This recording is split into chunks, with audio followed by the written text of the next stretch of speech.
Hi, this is Drew from Mission RV Services. So today what we're doing is a seasonal safety check. And what that means is we're just checking all the life safety items really quick. This is a very quick check. This is something you should be doing as an RV owner. We were already in doing some work for this customer, and they asked while we were doing some other things for them if we checked their life safety items. So what I did on this is I went and I pushed the button on here, which is the test button. And now the customer didn't tell me, but maybe that they put this in, reversed it so it wouldn't be going all winter, which is a good idea. But when I went to test it, it didn't work. I pulled the battery out and lo and behold, it was backwards. So what I'm going to do is I'm going to reinstall this, but it's going to be kind of hard to see. But if you look, you'll see where you have a positive and a negative on here. And that tells you how to install this 9-volt battery. So if you look at the side of the battery, you'll see that there was a positive side, which is the small side, and negative, which is the larger side. So now we know how this battery goes in. Okay, so now what we're gonna do, now that we know what our positive and our negative is, positive and negative, we wanna make sure this is pushed down. Okay, saw a light flash real quick there. Doors closed. So now we can press and hold this to test.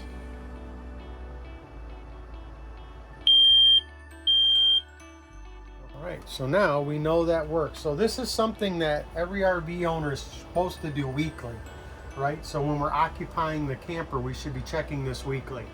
Do they get checked weekly? Probably not. But it is something that should be done weekly. So now we know this is good to go. Battery's in the right position.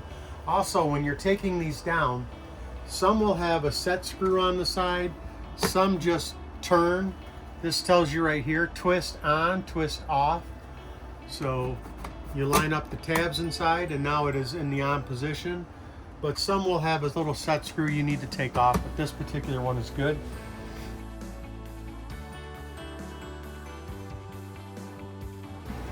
Okay, so the next check we're going to check is we're going to check our LP carbon monoxide detector. Some of these are only LP detectors, and the reason is the carbon monoxide detector portion would be if this was maybe a motor coach and had a motor. If it has a motor or it has a generator, it's required by law that this has a carbon monoxide detector in it. Since this one does not, the only requirement is an LP detector. So we can check this a couple different ways. There's a button we can push.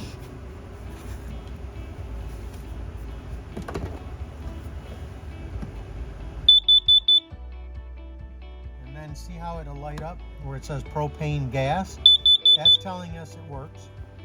It also has a carbon monoxide feature on this particular one, even though it doesn't have a motor. A lot of these you will find are dual function. Now another way we can test this is we take this and we don't have the flame, but we just use gas, and we can put it up here by the detector, and that butane, once it gets to a certain amount, we'll set that off. And because this detects pretty much any gas with a tane at the end, right? So butane, liquid petroleum gases, so methane, any kind of gases like that.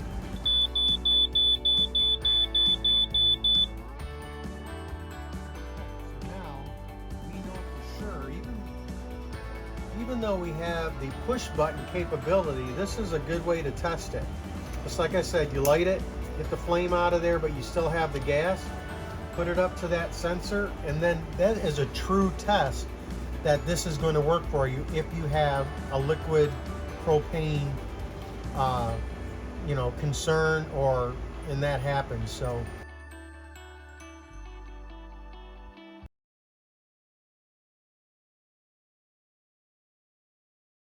the other thing we will check as part of a life safety check is we're just going to take a look in here, and we'll make sure that there's no burnt wires or connectors. So right now I'm going to take this cover off and we'll check our wires in here.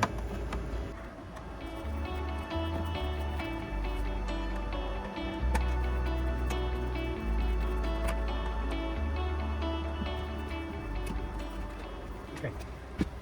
So what we're looking for in here is we're checking to make sure that all our white wires, we only have common or neutral wires on our neutral bus bar, and that we have our grounds are only grounds. Those aren't mixed together. That's one thing we're looking for. We're looking to make sure all our fuses are in good condition, and we're checking to make sure that none of our wires are loose and none of our breakers are tripped. This is also the converter for this unit. So some of these are combo units. That's a converter with the power. Everything looks good in here. And what we're gonna do is we're gonna go and check the lugs, make sure everything is tight, and then we can give this camper a clean safety bill of health.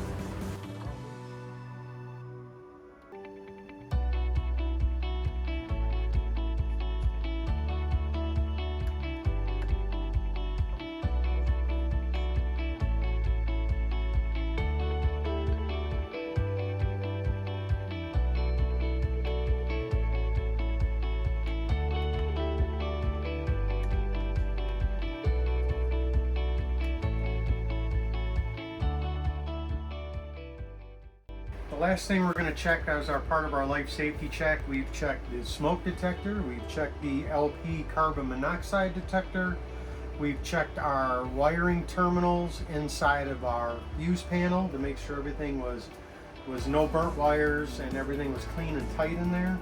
And our last check will be the fire extinguisher, which must be mounted within 24 inches of the entry door, the main entry door. So if a camper has two access doors, the fire extinguisher needs to be by what would be considered the main door. So say you had a door that led into a living room or a kitchen, and you had a door that led into a secondary bathroom, then it would have to be by what you would consider a living area, the kitchen or the living room. So this one is within the 24 inches. It is secured, which is required. It has to be secured in a bracket. We're going to take this off. What we're going to do is we're going to look at our gauge. We want to make sure it's in the green, which this is. And then we could also look for the manufacturing date, what type this is. So this is a classification 5BC, which is what we want to see in a travel trailer without any motor in it.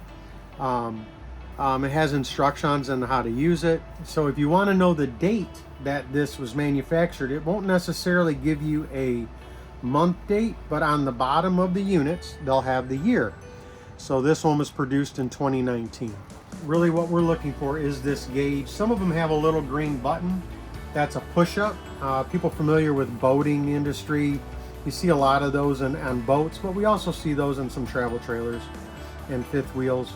They'll have a little green button. If that button is up and you push it down, it comes back to you. It means it has pressure.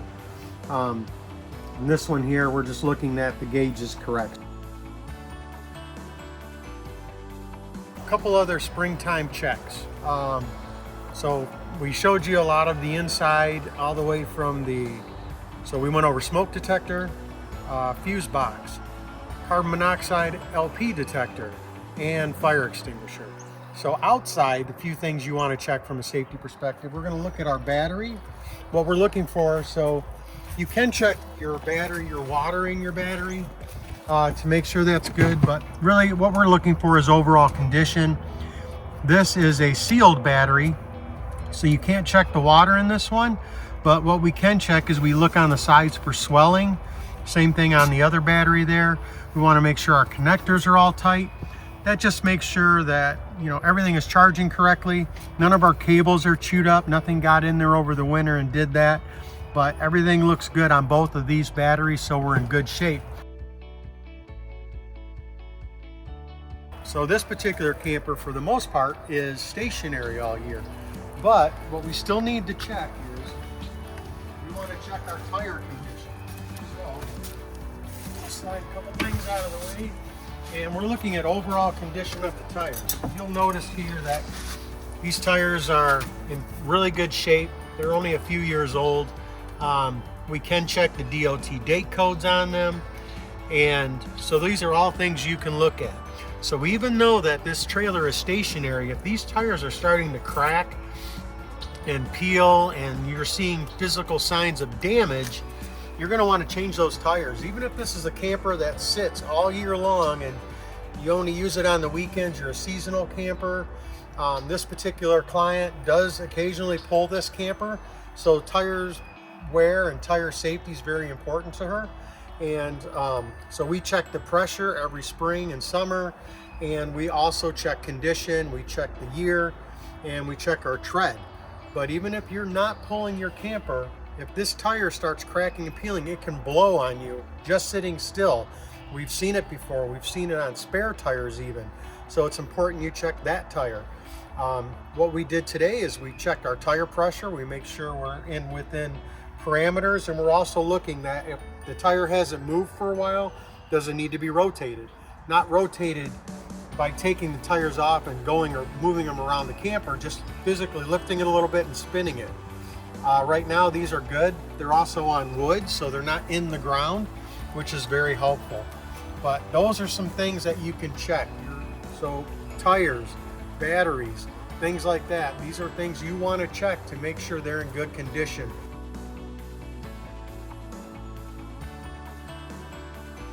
Okay, so we're going to take our cover off. Now, this particular cover got a little bit of damage over the winter. Branch fell on. The new cover is in out. So what we're looking here is we're just checking our hoses, right? We're looking for cracks or breaks or anything that might have been chewing on it. Everything looks good. So we're seeing everything we want to see here, right? We want to make sure that all of our connectors, turn your valves in and out, make sure they turn freely. Same thing over here. We're just checking things out. Make sure our tanks are in good shape. Another thing we can check is our dates. So here's our date. This is the month and the year it was manufactured. So we want to check that. So remember, these cylinders are Department of Transportation sets the standards on, these aren't tanks. So I called it a tank, I apologize. I know I'll get some comments down there from our YouTubers. But these are called cylinders. So cylinders for propane are managed by the Department of Transportation. These are meant to sit in this position. They're safety, they have valves. Department of Transportation manages all propane cylinders. Propane tanks, or ASME tanks, are horizontally mounted, not vertically mounted like these, and those are on motor coaches. So you don't see very many ASME tanks on anything outside of a motor home, something that's motor powered. You will see them occasionally on maybe some older fifth wheels or some custom applications where an ASME tank may be mounted on the frame rails or between frame rails. But generally, most towables will have cylinders that are Department of Transportation regulated. ASME tanks are regulated by another industry. But you can check your dates. If they're over 10 years old, you definitely want to have them recertified. But these tanks are in good shape. This one's 2020. This one's 2020. We're in good shape here. But those are all our safety checks. You can do this completely on your own. Don't feel intimidated by it. Most of it is all visual checks or pushing some buttons. And we hope this video helps you. If it did help you, click the like button, hit subscribe, smash that notification bell so you get notified of more videos like this. And if there's anything you want to see, drop it in the comments below. Let us know what it is, and we'll try to make a video just for you, because if you're looking for it, guaranteed somebody else out there wants that information as well. But for Mission RV Services, this is Drew, Jen behind the camera, and until next time, everybody, see ya.